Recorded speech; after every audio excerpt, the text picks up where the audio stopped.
कैसे हैं आप लोग? आप सभी लोगों को कहीं ना कहीं मेरा नमस्कार।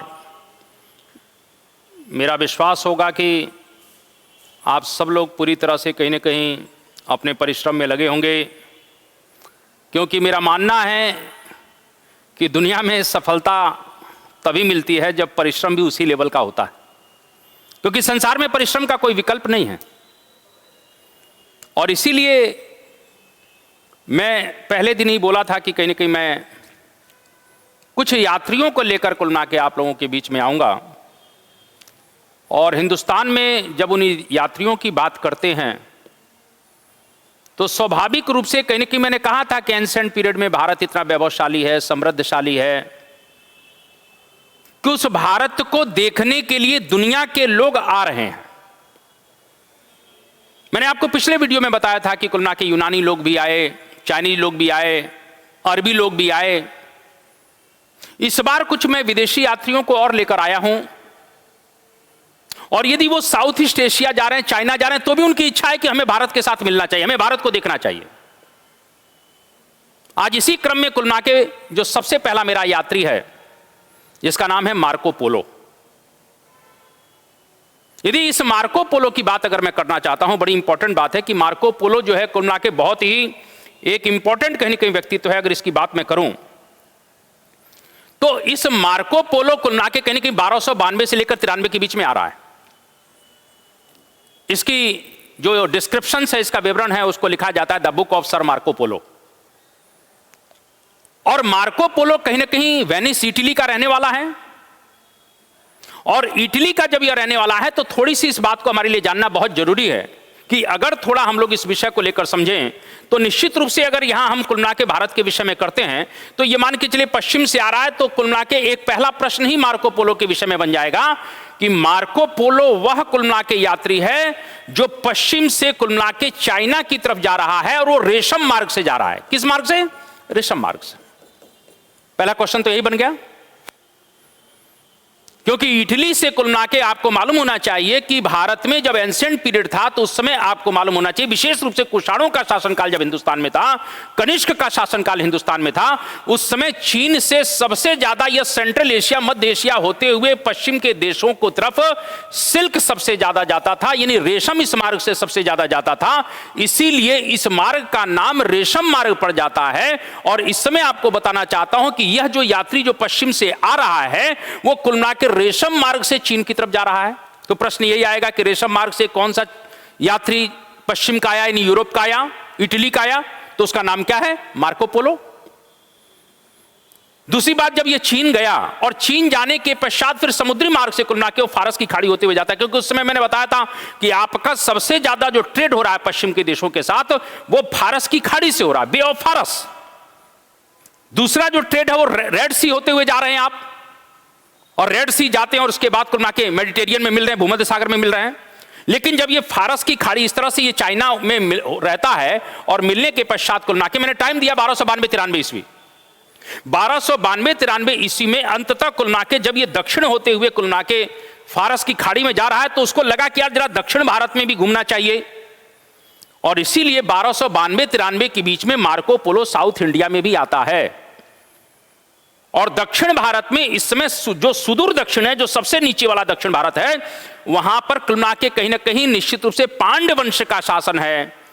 पांड्य वंश के शासक मारवर्मन कुलशेखर यहां पर शासन कर रहे हैं। और आपको मैं बताना चाहता हूं कि पांड्यों के पश्चात इस समय एक बहुत बड़ा बंदरगाह है, हार्बर है, जिसका नाम कॉल्ची है। क्या नाम है? कॉल्ची। आप थोड़ा ध्यान रखिए, ये बात मैं नहीं कह रहा हूं, ये बात मार्को पोलो कह रहा है कि पांड्य वंश में कुल मिला के बंदरगाह बहुत ज्यादा है, और यह राज्य मोतियों के लिए बहुत ज्यादा फेमस है। जो कॉल्ची बंदरगाह था पांड्य वंश का, वहां से मोती सबसे ज्यादा समुद्र से निकाले जाते थे। तो इस तरह से कुल मिला के ये मारवर्मन कुलशेखर की बात करता है। कौन करता है? Marco Polo. पहला प्रश्न क्या बन गया कि रेशम मार्ग से चीन गया। चीन से जब कुल मिला के कहीं ना कहीं निश्चित रूप से समुद्री मार्ग से फारस की खाड़ी होते हुए जा रहा था तो दक्षिण भारत में कुछ समय के लिए रुका। इस समय दक्षिण भारत में शासक कौन है? मारवर्मन कुलशेखर। किस वंश के हैं? पांड्य वंश के हैं। वो कहता है कि पांड्यों का जो राज्य है मोतियों के लिए बहुत ज्यादा प्रसिद्ध है। बहुत अच्छी बात है। साथ में कुल मिला के कहीं कहीं ये वारंगल के काकतीय जो ऊपर हैं, जो वारंगल इस समय नया प्रांत बन गया, वहां काकतीय वंश के लोग थे। वहां की एक शासिका की बात करता है जिसका नाम है रुद्रांबा। यानी वो रुद्रांबा नामक एक कुल मिला के वारंगल के काकतीय वंश की शासिका की बात करता है। आप समझिए इस बात को कि प्राचीन भारत में महिलाओं का भी प्रभाव कितना ज्यादा था कि हमारे यहां शासिका के रूप में कुल मिला के महिलाएं शासन कर रही हैं। तो इस समय कुल मिला के रुद्रांबा यहां पर शासन कर रही है, उसकी बात ये मार्को पोलो कहता है। तो इस तरह से मार्को पोलो दक्षिण भारत में रहते हैं, तो दक्षिण भारत के बहुत से डिस्क्रिप्शंस दे रहे हैं, बहुत सा विवरण दे रहे हैं।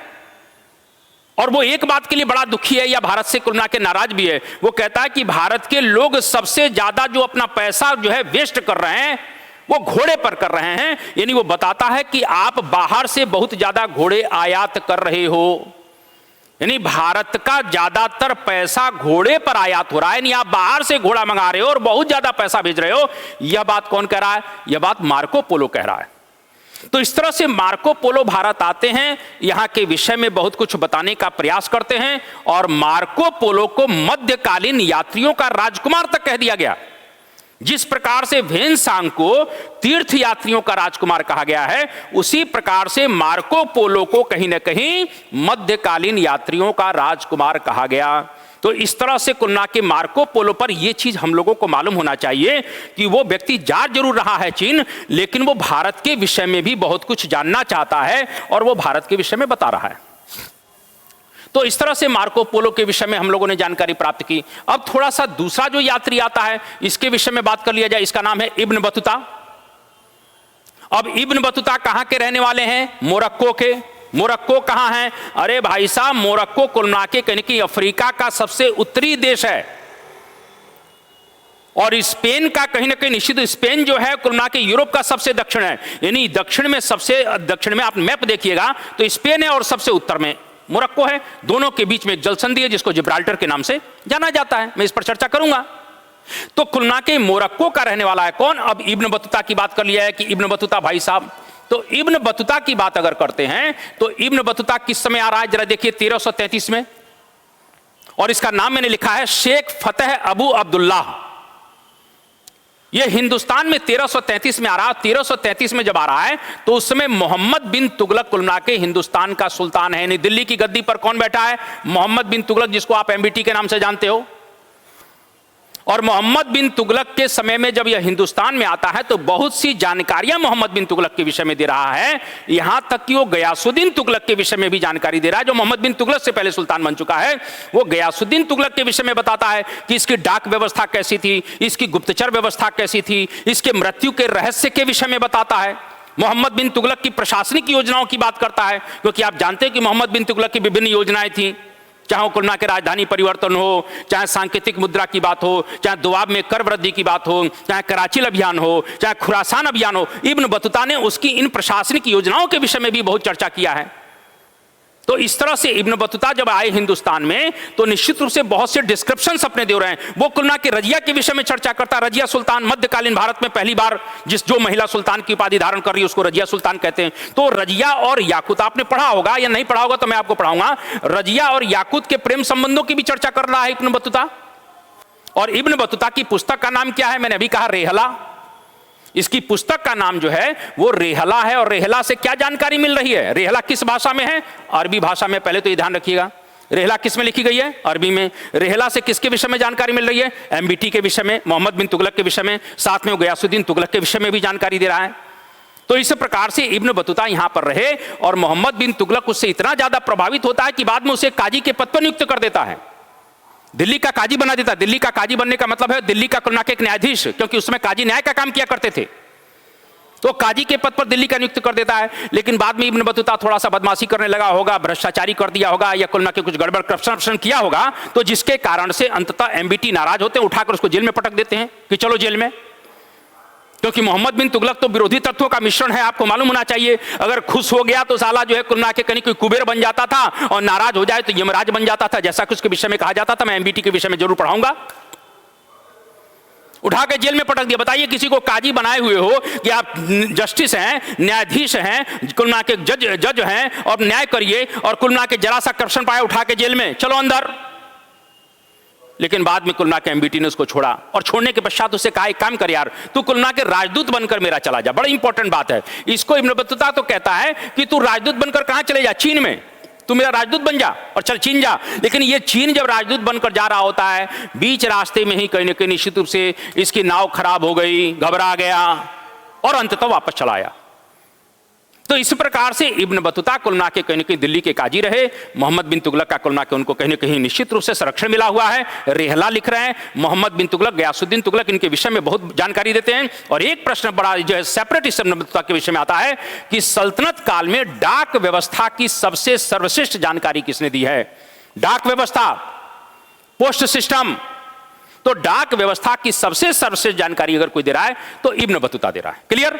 तो इस तरह से मैं ये कहना चाहता हूं कि कुल के मार्को पोलो की हमने बात किया कि मार्को पोलो कौन है, इब्न बतूता की बात किया। इसके विषय में सब प्रश्न आपसे पूछे जा सकते हैं, थोड़ा सा इस बात को ध्यान रखिएगा, क्वेश्चन बराबर पूछे जाते हैं। और आप लोगों से बड़ा मैं रिक्वेस्ट कर रहा हूं भाई, आप लोग मेरे कुल के कहीं ना कहीं वीडियो को ज्यादा से ज्यादा शेयर करो, ज्यादा से ज्यादा लोगों तक फैलाओ, कहीं ना कहीं निश्चित रूप से उसको सब्सक्राइब करिए। उससे फायदा यह होगा कि जब मैं रेगुलर लेकर आ रहा हूं, मैं अब कुल के कहीं ना कहीं हिस्ट्री है, पॉलिटी है या अन्य जो चीजें हैं कुल के, मैं रेगुलर क्लास चलाने के मूड में हूं कि मैं आप लोगों के साथ ऑनलाइन पूरी तरह से रेगुलर चलूं। और मेरा यह मानना है कि मैं इस तरह की व्यवस्था सोच रहा हूं कि हिंदुस्तान भर का जो गरीब से गरीब भी बच्चा हो, वो कम से कम कुल के कहीं के पैसे में जीएस कुल के प्राप्त कर सके, उसको जीएस मिल सके। यह मेरी सोच है।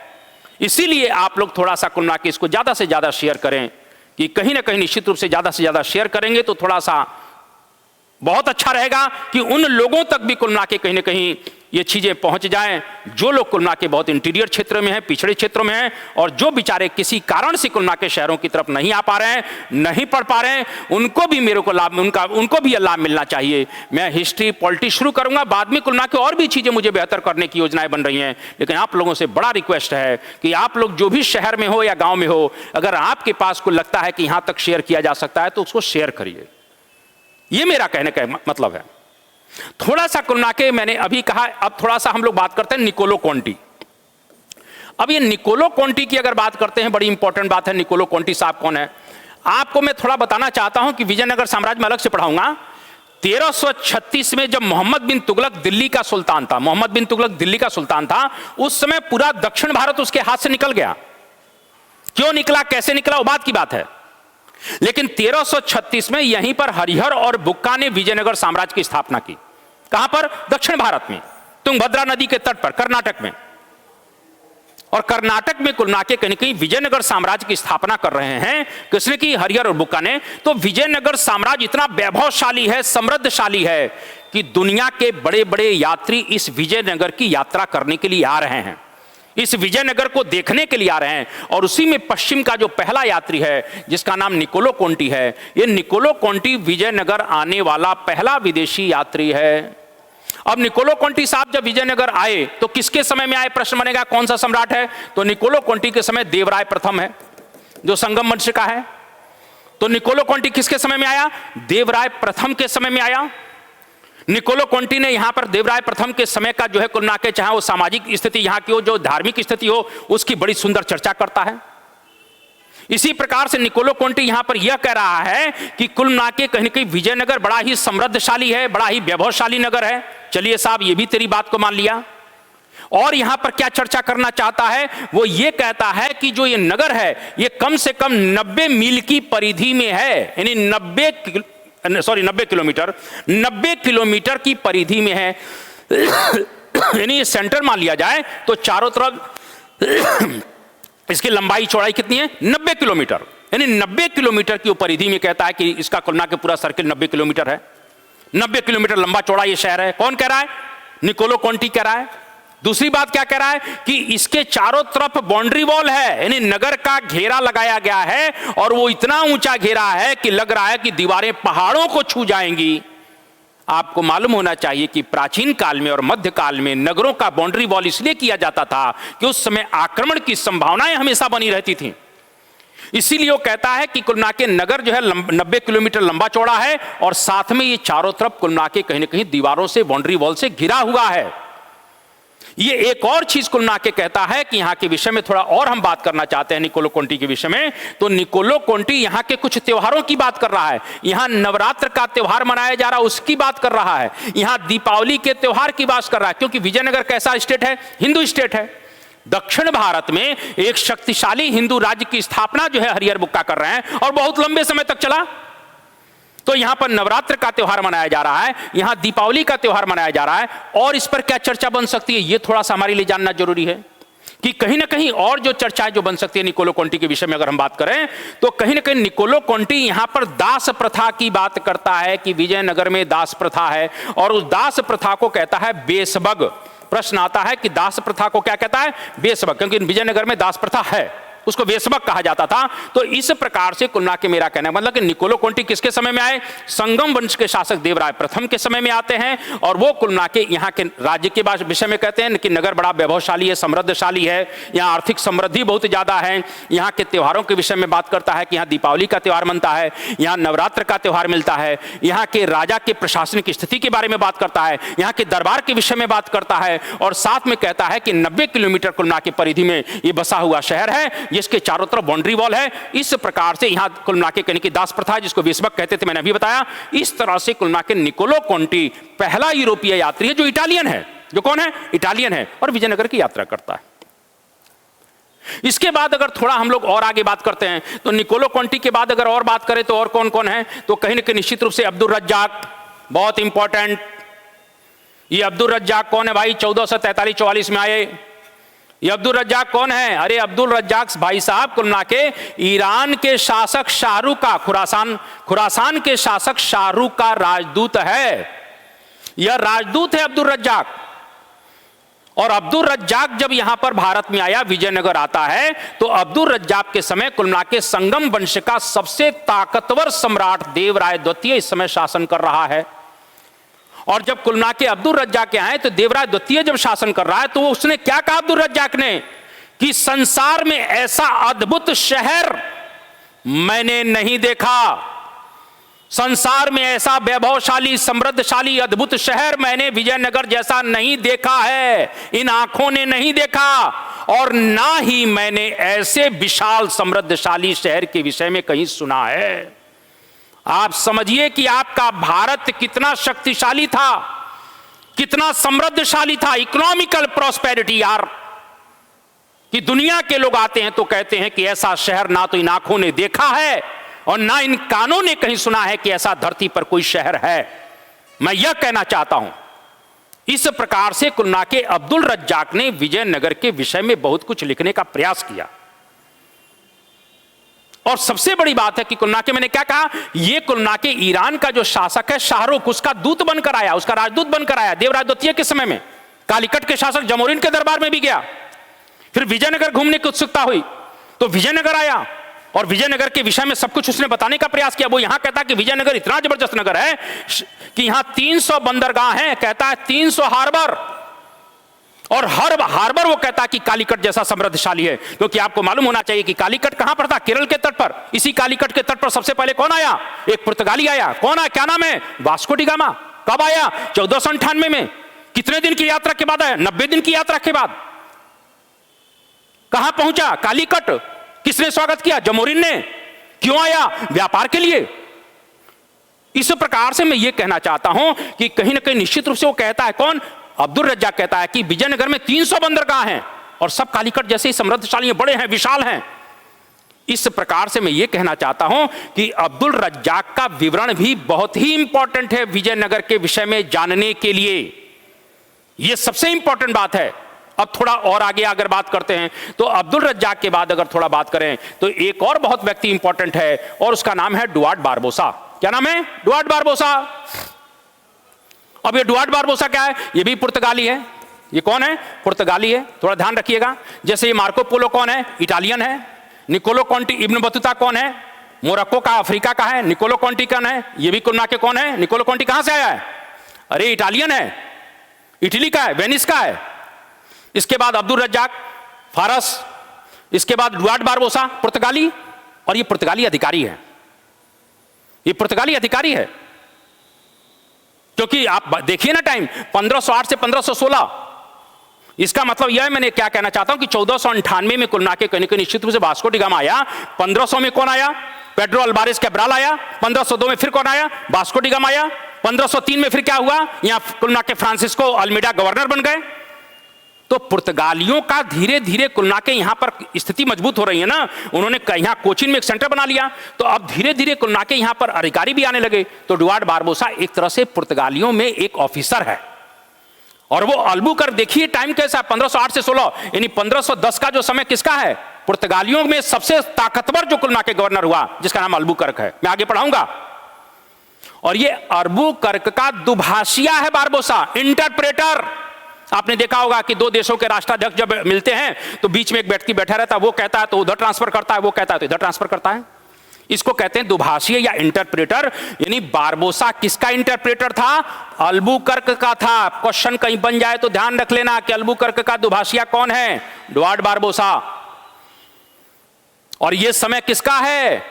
इस समय कुल विजयनगर में एक बहुत ही ताकतवर सम्राट शासन कर रहा है, जिसका नाम है कृष्णदेवराय। कृष्णदेवराय शासन कर रहे हैं। किस वंश के हैं? तुलुव वंश के हैं। मैं आगे पढ़ाऊंगा। अरे बाबर ने अपनी आत्मकथा तुजु के बाबरी में लिख दिया यार कि हिंदुस्तान का सबसे ताकतवर शक्तिशाली सम्राट अगर कोई है तो कृष्णदेवराय है, क्योंकि यही समय बाबर का भी है। 1526 के बाद बाबर हिंदुस्तान में। मैं ये कहना चाहता हूं कि थोड़ा सा अगर इस विषय को लेकर बात करें, हालांकि 1519 में ही भेरा को जीत ले रहा है, लेकिन 26 में पानीपत के बाद उसने दिल्ली पर कब्जा किया। तो इस तरह से मैं ये कहना चाहता हूं कि इसमें आप देखिए कि वो कुल मिलाकर डुआर्ड बारबोसा की बात करता है। डुआर्ड बारबोसा जब विजयनगर पहुंचा तो कृष्णदेवराय का समय है, और कृष्णदेवराय का समय का मतलब है विजयनगर का गोल्डन पीरियड, विजयनगर का स्वर्ण युग। वो कहता है यहां का जो राजा है कृष्णदेवराय बहुत ही उदार है। उसका सख्त आदेश है कि किसी भी समुदाय का व्यक्ति विजयनगर में पूरी स्वतंत्रता के साथ, पूरी सुरक्षा के साथ कहीं भी घूम सकता है और कहीं भी रह सकता है। कोई रोक टोक नहीं है, कोई भी कहीं भी घूमे, कहीं भी रहे, कोई समुदाय का कोई भेदभाव नहीं है महाराज। आप इस बात को देखिए। साथ में वो हिंदुस्तान की आर्थिक स्थिति के विषय में भी बात कहता है, क्योंकि गुजरात के एक तट पर आपने सुना होगा, नाम होगा कैम्बे। कैम्बे एक बहुत बड़ा हार्बर था। और कुल मिला के साउथ ईस्ट एशिया में अगर जाएंगे तो आप देखेंगे कि मलेशिया और इंडोनेशिया, सुमात्रा के बीच में कुल मिला के एक बहुत बड़ा कुल मिला के जलसंधि है, जिसका नाम है मलक्का। तो ये मलक्का क्या कहता है ये बारबोसा कि मलक्का कैम्बे के बिना और कैम्बे मलक्का के बिना नहीं रह सकते हैं। अगर दोनों को समृद्धशाली बनना है, दोनों को समृद्धशाली रहना है, क्योंकि मलक्का जो जल संधि है आपको मालूम होना चाहिए प्रशांत महासागर और हिंद महासागर को जोड़ रही है। यहां से कुल मिला के बड़े व्यापारिक जहाज तो नहीं आ पाते हैं, क्योंकि इसकी गहराई कम है, मलक्का जल संधि की 25 मीटर है। लेकिन जो भी व्यापारिक जहाज कुल मिला के इंटरकनेक्ट जो हो रहे हैं वो सब कुल मिला के इधर घूम के निकल रहे हैं। यानी मलक्का का जो सामान आ रहा है वो कैम्बे पहुंच रहा है और कैम्बे का मलक्का पहुंच रहा है। दोनों ही कुल मिला के एक दूसरे को इंटरकनेक्ट करने में लगे हुए हैं। इसीलिए बारबोसा कहता है कि मलक्का कैम्बे के बिना समृद्धशाली नहीं रह सकता है और कैम्बे मलक्का के बिना समृद्धशाली नहीं रह सकता है। ये बात कुल मिला के डुआर्ड बारबोसा कहता है। बारबोसा विजयनगर में एक और बात कहता है कि विजयनगर में कुल मिला के सती प्रथा थी। ये बारबोसा साहब ने एक और बात कही कि विजयनगर में सती प्रथा है,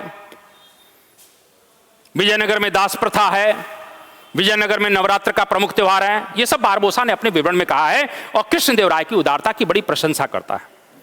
तो इस तरह से हम लोगों ने कुल मिला के कहीं डुआर्ड बारबोसा के विषय में पढ़ा। ये भी एक बड़ा इंपॉर्टेंट चीज है। अब थोड़ा हम लोग और आगे बढ़ें और एक और व्यक्ति के विषय में पढ़ा जाए, और उस व्यक्ति का नाम है कुल मिला के कहीं डोमिंगो पायस।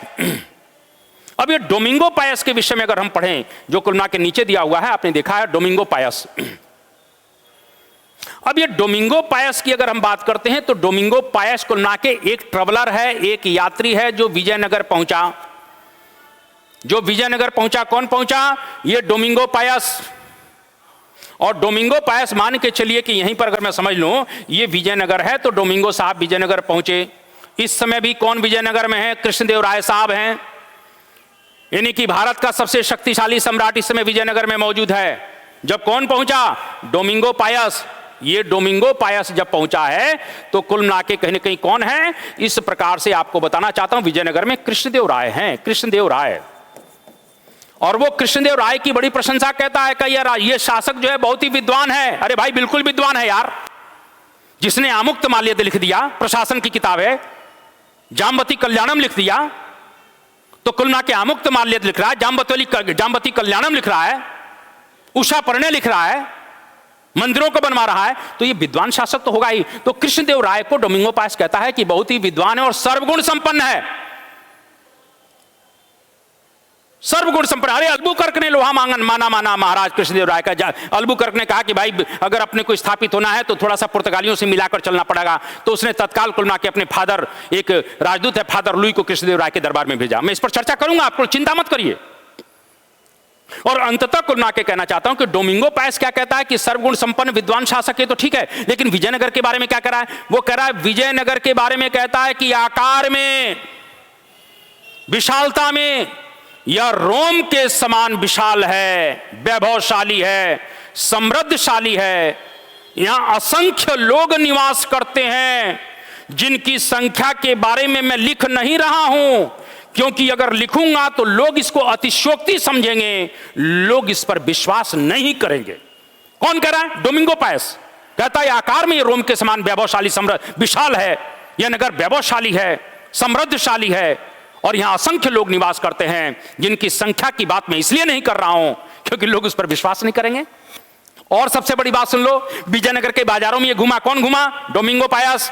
और विजयनगर के बाजारों में घुमा तो उसने देखा कि दुनिया की सब चीजें मिल रही हैं। वो कहता है विजयनगर के बाजारों में दुनिया के हर देश की हर चीज मिल रही है।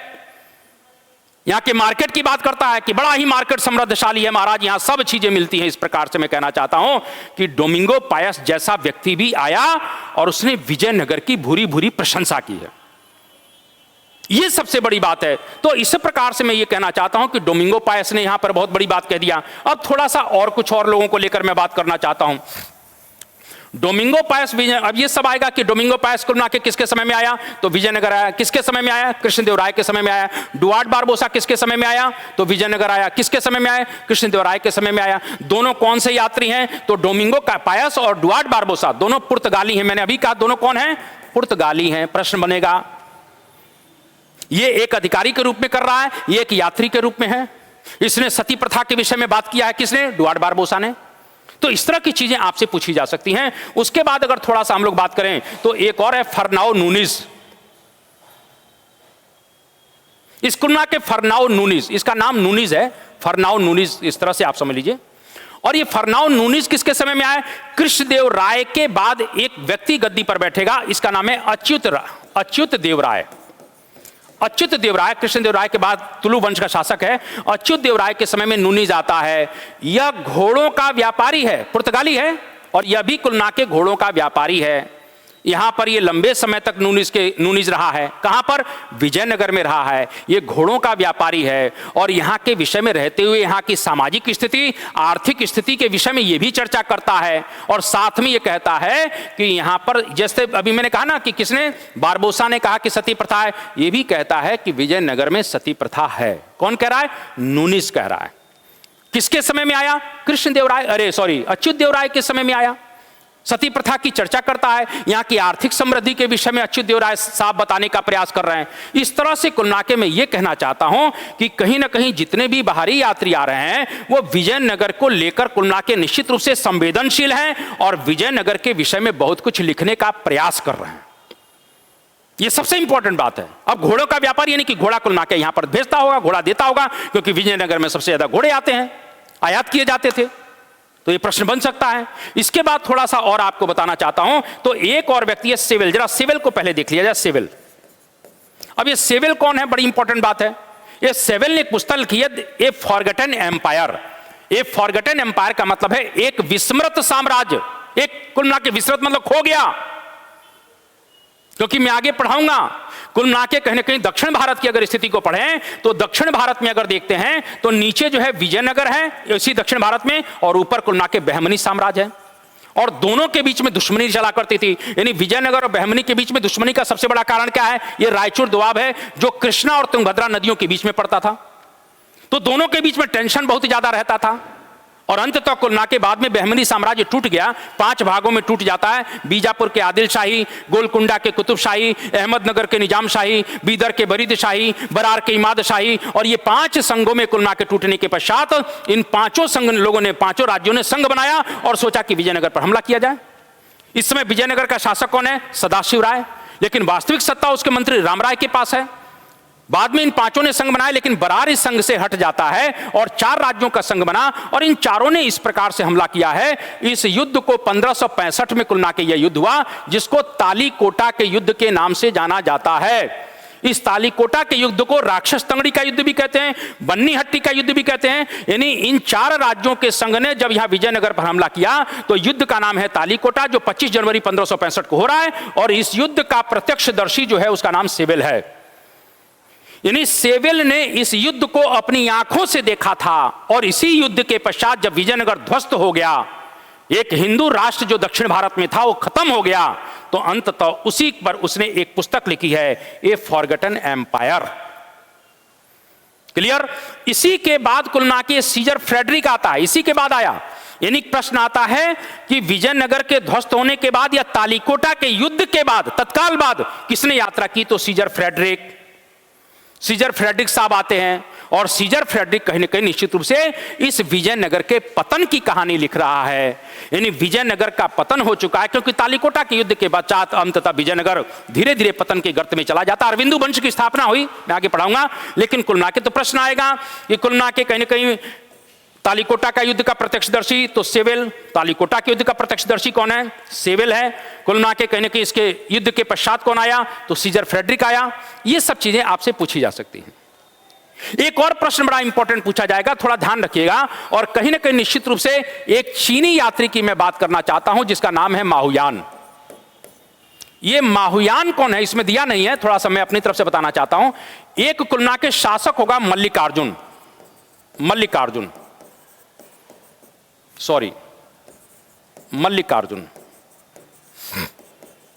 ये मल्लिकार्जुन जो है शासक 9 है। मल्लिकार्जुन, ये मल्लिकार्जुन के समय में माहुयान आ रहा है, चीनी यात्री है। मल्लिकार्जुन को प्रौढ़ देवराय के नाम से भी जाना जाता है, ये संगम वंश का शासक है। और मल्लिकार्जुन के कहीं प्रश्न आ जाए कि वो कौन सा चाइनीज यात्री था जो कुल मिला के संगम वंश में आया, विजयनगर आया, तो उसका नाम माहुयान है। और उसने मल्लिकार्जुन के विषय में बहुत कुछ लिखने का प्रयास किया है, विजयनगर के विषय में बहुत कुछ लिखा है। अब देखिए विजयनगर कितने विदेशी यात्री आ गए, आप यहीं देख लीजिए। विजयनगर आने वाला निकोलो कोंटी है, विजयनगर आने वाला अब्दुल रज्जाक है, विजयनगर आने वाला डुआर्ट बारबोसा है, विजयनगर आने वाला डोमिंगो पायस है, विजयनगर आने वाला फर्नाओ नूनीज है, सीजर फ्रेडरिक है, सेवेल है और माहुयान है। इतने लोग विजयनगर आए। आप समझ सकते हो कि हिंदुस्तान में विजयनगर का कद कितना बड़ा है, कि चाहे वो चाइनीज हो, चाहे पुर्तगाली हो, चाहे इटालियन हो, चाहे ईरानी हो, सब लोग विजयनगर दौड़ रहे हैं। इतना विजयनगर समृद्धशाली नगर था। समझ गए आप? स्वयं बाबर आया यार, तो हिंदुस्तान में किसी से प्रभावित नहीं हुआ, लेकिन विजयनगर के शासक कृष्णदेवराय से प्रभावित हुआ। ये बड़ी इंपॉर्टेंट बात है। और कहीं ना कहीं थोड़ा सा अगर हम बात करते हैं तो एक लास्ट में कुल मिला के एक और ट्रैवलर है, एथेनेसियस निकितिन। अब ध्यान रखिएगा, क्वेश्चन घुमा देता है कभी कभी। मैंने अभी एक व्यक्ति का नाम लिया था जो विजयनगर आया था, उसका नाम है नूनीज। जिसका नाम मैंने लिया था उसका नाम क्या है? नूनीज। और जिसकी मैं अब बात कर रहा हूं उसका नाम है निकितिन। कंफ्यूज मत हो जाना। निकितिन कौन है? यह भी घोड़ों का व्यापारी है। नूनीज कौन है? यह भी घोड़ों का व्यापारी है। दोनों घोड़े को व्यापारी हैं। तो नूनीज कहां से आया? पुर्तगाल से। निकितिन कहां से आया? रूस से। यानी निकितिन रूसी घोड़ों का व्यापारी है। और कुल मिला के ये जो है पुर्तगाली है, नूनीज, ये पुर्तगाल है, ये भी घोड़ों का व्यापारी, लेकिन पुर्तगाल से आ रहा है। ये कहां आया? विजयनगर। निकितिन कहां आया? बहमनी साम्राज्य। मैंने अभी कहा ना कि विजयनगर नीचे और ऊपर बहमनी है। बहमनी साम्राज्य आया मोहम्मद शाह तृतीय के समय में। वहां एक ताकतवर सम्राट होगा, मैं आगे बात करूंगा। मोहम्मद शाह तृतीय, जिसके समय में महमूद गौं उसका प्रधानमंत्री बनेगा। निश्चित रूप से कुल मिला के महमूद गौं एक योग्य व्यक्ति है। तो मोहम्मद शाह तृतीय के समय में कुल मिला के निकतिन आते हैं जो रूसी घोड़ों के व्यापारी हैं, और ये नूनिज जो आता है वो अच्युत देवराय के समय में आता है, ये पुर्तगाली है और ये भी घोड़ों का व्यापारी है। क्लियर? तो इस दोनों में कंफ्यूज कहीं मत हो जाना, इस बात को थोड़ा ध्यान रखिएगा। इस प्रकार से मैं यह कहना चाहता हूं कि हिंदुस्तान को अगर कुल मिला के हम देखें तो बहुत से विदेशी यात्री इस समय हिंदुस्तान आ रहे हैं, हिंदुस्तान के विषय में बहुत कुछ लिख रहे हैं और हिंदुस्तान के विषय में बहुत कुछ जो डिस्क्रिप्शन देते हैं उससे कुल मिला के हिंदुस्तान को समझने में बहुत ही सहूलियत होती है। इस प्रकार से आज मैंने इन सभी यात्रियों के विषय में आपसे चर्चा किया। मुझे विश्वास है कि आप लोगों को बिल्कुल समझ में आया होगा, और कहीं ना कहीं मेरा कुल मिला के आप लोगों से अनुनय है, विनय है, निवेदन है कि आप पूरी मेहनत के साथ, शिद्दत के साथ परिश्रम करिए और ज्यादा से ज्यादा कुल मिला के मेरी क्लास वीडियो को कुल मिला के वायरल करें, जिससे मैं अब रेगुलर क्लास बनाने की बात सोच रहा हूं कि मैं रेगुलर लाइव क्लास मतलब लाइव में आना चाहता हूं। इसीलिए गांव में जहां जहां गांव में हो सकता है, जहां नहीं लोग आ सकते हैं, उन तक ये मेरी वीडियो पहुंचे, जिससे कुल मिला के मैं लोगों तक पहुंच सकूं। यही मेरी आपसे कहीं ना कहीं प्रार्थना है। परिश्रम करिए, क्योंकि कहीं ना कहीं निश्चित रूप से मेरा मानना है कि संसार में परिश्रम का कोई विकल्प नहीं है। कोशिश कर हल निकलेगा, आज नहीं तो कल निकलेगा। कोशिश कर हल निकलेगा, आज नहीं तो कल निकलेगा। अरे जिंदा रखो दिल की उम्मीदों को, खारे समुंदर से भी एक दिन गंगा जल निकलेगा। इन्हीं शब्दों के साथ मैं अपनी वाणी को विराम देता हूं। जय हिंद, वंदे मातरम, भारत माता की जय।